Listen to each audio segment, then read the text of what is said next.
प्यारे विद्यार्थियों सत श्री अकाल। अज की जी साडी वीडियो है वो 6वीं जमात का पहला लैसन सेहत उहदा जो तीसरा पार्ट है। इस असी कन्ना की सफाई तो जोड़ा है वो शुरू करना है, क्योंकि लास्ट वाली वीडियो के आप अखां की सफाई वाला जो टॉपिक है वो क्लीयर कर चुके हैं। तुहानूं पता है इस वीडियो सीरीज़ के असी जो चैप्टर है वो पूरी एक्सप्लेनेशन जी है पूरी व्याख्या करके दिखा रहे हैं, ताकि तुहानूं पढ़ने में आसानी हो और तुहानूं जल्दी जल्दी गल समझ आ सके। और ये जो क्वेश्चन तुहानूं वड्डे लगते हैं तुहानूं आसानी नाल असीं समझा दीए, ताकि तुसीं पेपर में अच्छे तरीके से एक्सप्लेन करके लिख सको। तो आओ अज का वीडियो जी असीं शुरू करिए।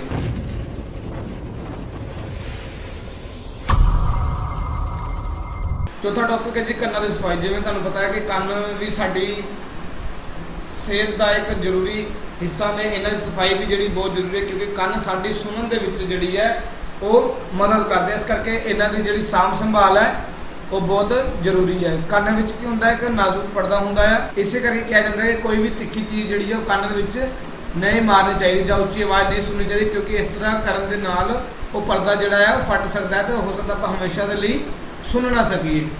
इसलिए बच्चों मना किया कन्न दे तिखी चीज़ या शोर के सानू ज़्यादा नहीं जाना चाहिए। उस तो बाद जिवें अज का समा तुहानूं पता चल रहा है कि हर किसी व्यक्ति को हैडफोन लगा के गाने सुनने की, हैडफोन लगा के टीवी देखने की, हैडफोन लगा के मोबाइल देखने की आदत बहुत ज़्यादा है। सानू जिहड़ी है ज़्यादा हैडफोन की वरतों नहीं करनी चाहिए। इस दे नाल भी साडे दिमाग ते और साडे कन्न के उपर जिहड़ा है बुरा असर पैंदा है। और उस तो बाद आ गया बहुत ज़्यादा मोबाइल ते गल्लां नहीं करनी चाहिए। इहदा भी साडे जिहड़े दिमाग है उहदे उपर बुरा असर पैंदा है। अते नाल दे नाल जिहड़ा है जे सानू कन्ना संबंधी कोई प्रॉब्लम महसूस होंदी है, जिवें कन्न विचों पानी निकलना या फोड़ा फिंसी होना, तो सानू की करना चाहिए, डॉक्टर की सहायता जिहड़ी है वो लैनी चाहिए है। उम्मीद है मेरी ये व्याख्या तुहानूं समझ आ गई होनी है और तुसीं हुण आसानी नाल इहनूं लिख सकोगे।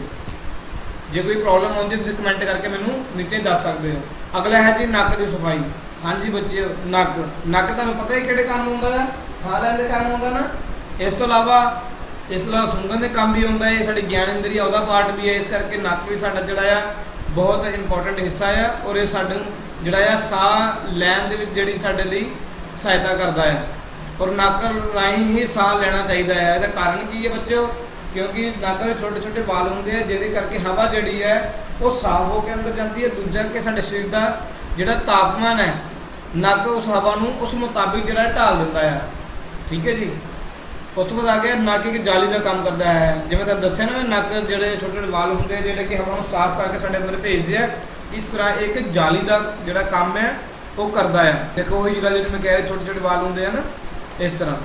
तो अगों ये सारी तुहानूं मैं दस दिता है कि किस तरह छोटे छोटे वाल साडे काम करते हैं। तो जे कोई कण जिहड़ा है वो वालों के विच नहीं फसदा है ना, तो अगे जाके ते अंदरले पासे जाके चिपक जाता है। इस तरह जिहड़ी है हवा साडी शुद्ध होकर फेफड़े में जाती है। और इशनान करते समय सानूं नक को जरूर साफ करना चाहिए। जैसे सूर्य जो मूँह है धो रहे तो उस समय नक को साफ करना चाहिए है। इस तरह नक के करके साडे शरीर के कई रोगों का जो बचाव है वो हो जाता है। हाँ जी, अगला आ गया जी दंदां की सफाई। दंद बहुत जरूरी है बच्चों। हाँ जी बिल्कुल जरूरी है, क्योंकि सानूं खाना खाने के लिए, भोजन खाने के लिए किन्हां दी लोड़ पैंदी है, दंदां दी। जे दंद नहीं होणगे आपां भोजन जिहड़ा है वो खा नहीं सकांगे, क्योंकि दंद जिहड़े है सानू भोजन में चित्थन में मदद करते हैं, जिस नाल आसानी नाल हजम हो जाता है। इसलिए सानू रोजाना जो दंद अपने वो साफ करने चाहिए है। कुछ भी जो असी खाना है उस तो सानू की है कुरली करनी चाहिए है। कुरली क्यों करनी है, क्योंकि जो असी खाने हैं तो साडे जिहड़े काने हैं दंदां दे विच फस जाते हैं, तो जिहदे करके जिहड़े कीड़े हैं उन्हां ते हमला कर दिंदे हैं। इस तरह जिहड़ा भोजन गलन सड़न लग पैंदा तो उस बदबू पै जाती है।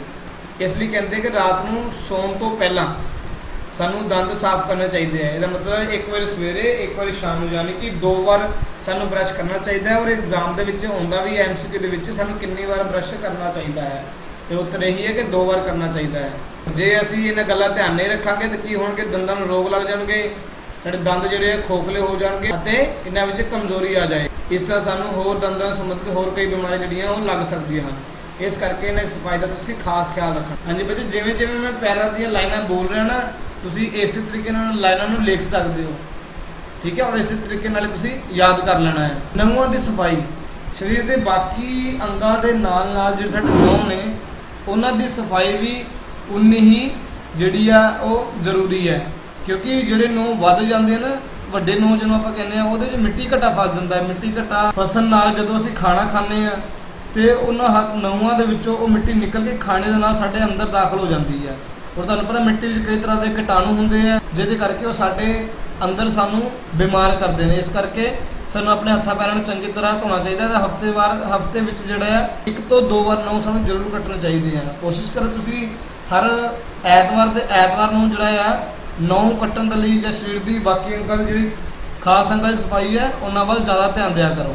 ਇਸ ਤਰ੍ਹਾਂ ਅਸੀਂ ਪੜ੍ਹਿਆ ਕਿ ਜਿਹੜੇ ਸਾਡੇ ਅੰਗ ਨੇ ਇਹਨਾਂ ਦੀ ਸਫਾਈ ਜਿਹੜੀ ਕਿੰਨੀ ਜ਼ਰੂਰੀ ਹੈ, ਅਤੇ ਜੇ ਆਪਾਂ ਬਚਪਨ ਤੋਂ ਹੀ ਇਹਨਾਂ ਗੱਲਾਂ ਦਾ ਧਿਆਨ ਰੱਖ ਲਈਏ ਤੇ ਅੱਗੇ ਜਾ ਕੇ ਵੱਡੀ ਉਮਰੇ ਸਾਡੀਆਂ ਚੰਗੀਆਂ ਆਦਤਾਂ ਬਣਨਗੀਆਂ ਅਤੇ ਅਸੀਂ ਜ਼ਿਆਦਾ ਸਮੇਂ ਤੱਕ ਬਿਮਾਰੀਆਂ ਤੋਂ ਜਿਹੜਾ ਹੈ ਮੁਕਤ ਰਹਿ ਸਕਦੇ ਹਾਂ। ਇਸ ਤਰ੍ਹਾਂ ਇਹ ਜਿਹੜੀ ਨਿੱਜੀ ਸਫਾਈ ਹੈ ਬਚਪਨ ਤੋਂ ਹੀ ਜਾਣਕਾਰੀ ਹੋਣ ਦੇ ਨਾਲ ਸਾਡੀ ਜ਼ਿੰਦਗੀ ਨੂੰ ਜ਼ਿਆਦਾ ਸਿਹਤ ਭਰਿਆ ਬਣਾਇਆ ਜਾ ਸਕਦਾ ਹੈ। ਟੌਪਿਕ ਹੁਣ ਸਾਰਾ ਇੱਥੇ ਖਤਮ ਹੁੰਦਾ ਹੈ। ਅਗਲਾ ਜਿਹੜਾ ਟੌਪਿਕ ਹੈ ਉਹ ਹੈ ਸਿਹਤ ਦੀ ਦੇਖਭਾਲ ਲਈ ਮਹੱਤਵਪੂਰਨ ਸਾਵਧਾਨੀਆਂ।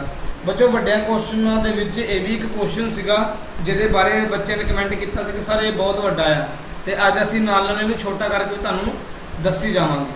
ਠੀਕ ਹੈ ਜੀ, ਚਲੋ ਜੀ ਅੱਗੇ ਆਪਾਂ ਦੇਖਦੇ ਹਾਂ ਸਿਹਤ ਸਿੱਖਿਆ ਦਾ ਗਿਆਨ। ਹੁਣ ਜਦੋਂ ਅਸੀਂ ਇਹ ਟੌਪਿਕ ਪੜ੍ਹਨਾ ਸਿਹਤ ਦੀ ਦੇਖਭਾਲ ਲਈ ਮਹੱਤਵਪੂਰਨ ਸਾਵਧਾਨੀਆਂ, ਤੇ ਸਭ ਤੋਂ ਪਹਿਲਾਂ ਕੀ ਸਾਨੂੰ ਪਤਾ ਲੱਗਦਾ ਕਿ ਸਾਨੂੰ ਸਿਹਤ ਨੂੰ ਕਿਵੇਂ ਠੀਕ ਰੱਖਣਾ ਆ, ਇਹਦੇ ਬਾਰੇ ਪਤਾ ਲੱਗਦਾ, ਕਿਉਂਕਿ ਇਹਦੇ ਨਾਲ ਅਸੀਂ ਆਪਣੇ ਜਿਵੇਂ ਹੁਣ ਅਸੀਂ ਪਿੱਛੇ ਪੜ੍ਹ ਕੇ ਆਏ ਆ, ਅਸੀਂ ਕਿਵੇਂ ਆਪਣੇ ਅੰਗਾਂ ਦੀ ਸਫਾਈ ਕਰਨੀ ਹੈ, ਦੇਖਭਾਲ ਕਰਨੀ ਹੈ, ਹਨਾ। ਇਸ ਤਰ੍ਹਾਂ ਸਾਨੂੰ ਪਤਾ ਲੱਗਦਾ ਕਿ ਅਸੀਂ ਆਪਣੀ ਦੇਖਭਾਲ ਕਿਵੇਂ ਕਰਨੀ ਹੈ। ਉਸ ਤੋਂ ਬਾਅਦ ਨੰਬਰ 2 ਤੇ ਆ ਜਾਂਦਾ ਭੋਜਨ ਸੰਬੰਧੀ ਆਦਤਾਂ। ਹੁਣ ਜਿਵੇਂ ਪਹਿਲੀ ਲਾਈਨ ਲਿਖੀ ਹੈ, ਬੱਚੇ ਨੂੰ ਸਾਫ਼ ਸੁਥਰਾ ਸੰਤੁਲਿਤ ਭੋਜਨ ਖਾਣਾ ਚਾਹੀਦਾ ਹੈ ਜਿਸ ਵਿੱਚ ਪ੍ਰੋਟੀਨ, ਕਾਰਬੋਹਾਈਡਰੇਟ, ਸੰਧਿਆਈ ਵਰਗੇ ਤੱਤ ਹੋਣ, ਹਨਾ। ਆਪਾਂ ਇਹਨੂੰ ਛੋਟਾ ਕਰਕੇ ਲਿਖ ਸਕਦੇ ਹਾਂ ਕਿ ਬੱਚੇ ਨੂੰ ਸਾਫ਼ ਸੁਥਰਾ ਤੇ ਸੰਤੁਲਿਤ ਭੋਜਨ ਖਾਣਾ ਚਾਹੀਦਾ ਹੈ। ਆਪਾਂ ਇੰਨੀ ਲਾਈਨ ਵੀ ਇਹਦੇ ਵਿੱਚ ਲਿਖ ਸਕਦੇ। ਫਿਰ ਆ ਗਿਆ ਖਾਣਾ ਖਾਣ ਤੋਂ ਪਹਿਲਾਂ ਹੱਥ ਧੋਣ ਲੈਣੇ ਚਾਹੀਦੇ ਆ, ਜਿਵੇਂ ਕਿ ਆਪਾਂ ਪਹਿਲਾਂ ਪੜ੍ਹਿਆ ਸਾਨੂੰ ਪਤਾ ਵੀ ਹੈ, ਹਨਾ। ਇਹ ਤੁਸੀਂ ਖਿਆਲ ਰੱਖੋ ਇਹ ਟੌਪਿਕ ਕੀ ਹੈ, ਭੋਜਨ ਸੰਬੰਧੀ ਆਦਤਾਂ। ਇਸ ਕਰਕੇ ਜਦੋਂ ਭੋਜਨ ਸੰਬੰਧੀ ਆਪਾਂ ਜਿਹੜੀਆਂ ਆਦਤਾਂ ਸਾਨੂੰ ਅਪਣਾਉਣਾ ਚਾਹੀਦੀਆਂ, ਆਪਾਂ ਉਹ ਜ਼ਿਆਦਾਤਰ ਅਸੀਂ ਘਰ ਵਿੱਚੋਂ ਕਰਦੇ ਵੀ ਹਾਂ। ਠੀਕ ਹੈ ਨਾ, ਕਿਸੇ ਸਾਬਣ ਤੋਂ ਪਹਿਲਾਂ ਹੱਥ ਧੋਣੇ ਆ, ਜਾਂ ਲੋੜ ਤੋਂ ਜ਼ਿਆਦਾ ਗਰਮ ਠੰਡਾ ਖਾਣਾ ਨਹੀਂ ਖਾਣਾ ਚਾਹੀਦਾ। ਇਹ ਸਾਰੀ ਚੀਜ਼ਾਂ ਭੋਜਨ ਦੇ ਸੰਬੰਧਿਤ ਆ। ਠੀਕ ਹੈ। ਉਸ ਤੋਂ ਬਾਅਦ ਕੀ ਕਹਿ ਰਿਹਾ ਕਿ ਟੀਵੀ ਦੇਖਦੇ ਜਾਂ ਕੰਪਿਊਟਰ ਚਲਾਉਂਦੇ ਖਾਣਾ ਨਹੀਂ ਖਾਣਾ ਚਾਹੀਦਾ ਸਾਨੂੰ। ਠੀਕ ਹੈ। ਲੇਟ ਕੇ ਖਾਣਾ ਨਹੀਂ ਖਾਣਾ ਚਾਹੀਦਾ, ਸਗੋਂ ਸਿੱਧੇ ਬਹਿ ਖਾਣਾ ਚਾਹੀਦਾ ਆ। ਬੱਚੇ ਨੂੰ ਜ਼ਿਆਦਾ ਘਰ ਦਾ ਬਣਿਆ ਹੋਇਆ ਭੋਜਨ ਖਾਣਾ ਚਾਹੀਦਾ ਹੈ।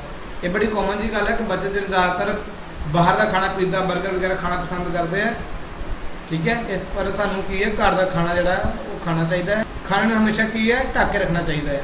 ਫਲ ਹਮੇਸ਼ਾ ਚੰਗੀ ਤਰ੍ਹਾਂ ਧੋ ਕੇ ਖਾਣੇ ਚਾਹੀਦੇ ਨੇ। ਬਸ ਇੰਨੀਆਂ ਆਦਤਾਂ ਹੈ, ਹਨਾ। ਖਾਣੇ ਸੰਬੰਧੀ ਇਹਨਾਂ ਗੱਲਾਂ ਦਾ ਖਿਆਲ ਰੱਖਣਾ ਹੁੰਦਾ ਹੈ। ਫਿਰ ਆ ਗਿਆ ਡਾਕਟਰੀ ਜਾਂਚ।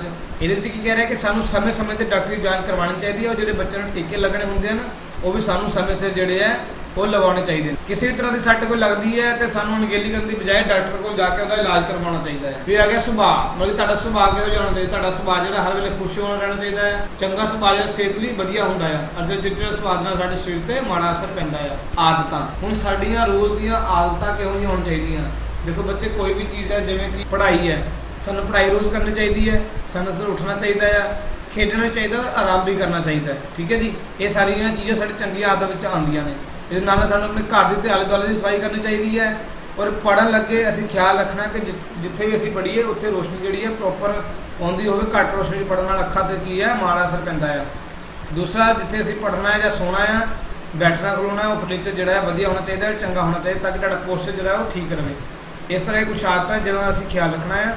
ਫਿਰ ਆ ਗਿਆ ਖੇਡਾਂ, ਕਸਰਤ ਅਤੇ ਯੋਗ। ਤੁਹਾਨੂੰ ਪਤਾ ਨਾ, ਖੇਡਾਂ ਕਸਰਤਾਂ ਅਸੀਂ ਕਿਉਂ ਕਰਦੇ ਹਾਂ? ਸਰੀਰ ਨੂੰ ਰੁਸ਼ਟ ਪੁਸ਼ਟ ਰੱਖਣ ਦੇ ਲਈ ਅਸੀਂ ਖੇਡ ਯੋਗਾ ਜਿਹੜਾ ਆ ਉਹ ਕਰਦੇ ਹਾਂ।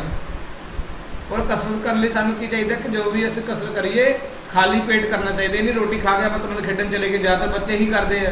ਸਾਨੂੰ ਇਹ ਨਹੀਂ ਕਰਨਾ ਚਾਹੀਦਾ। ਘੱਟੋ ਘੱਟ ਖੇਡਣ ਦੇ ਵਿੱਚ ਔਰ ਰੋਟੀ ਖਾਣ ਦੇ ਵਿੱਚ 3 ਤੋਂ 4 ਘੰਟੇ ਦਾ ਜਿਹੜਾ ਹੈ ਅੰਤਰ ਹੋਣਾ ਚਾਹੀਦਾ ਹੈ। ਕਸਰਤ ਅਤੇ ਯੋਗ ਖੁੱਲ੍ਹਾ ਵਾਤਾਵਰਣ ਵਿੱਚ ਕਰਨੀ ਚਾਹੀਦੀ। ਬੱਚਿਆਂ ਨੂੰ ਵੱਧ ਖੇਡਾਂ 'ਚ ਭਾਗ ਲੈਣਾ ਚਾਹੀਦਾ ਹੈ ਅਤੇ ਖੇਡਾਂ ਖੇਡਣ ਤੋਂ ਪਹਿਲਾਂ ਸਰੀਰ ਨੂੰ ਗਰਮਾਉਣਾ ਚਾਹੀਦਾ ਹੈ। ਬਸ ਖਤਮ ਹੋ ਗਿਆ।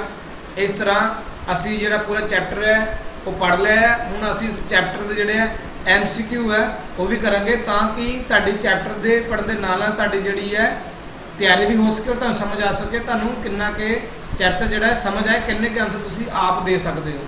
ਹੁਣ ਜਿਹੜਾ ਆਹ ਵਾਲਾ ਕੁਐਸਚਨ ਸੀ, ਸਿਹਤ ਨੂੰ ਨਿਰੋਗ ਰੱਖਣ ਲਈ ਕੋਈ 5 ਆਦਤਾਂ।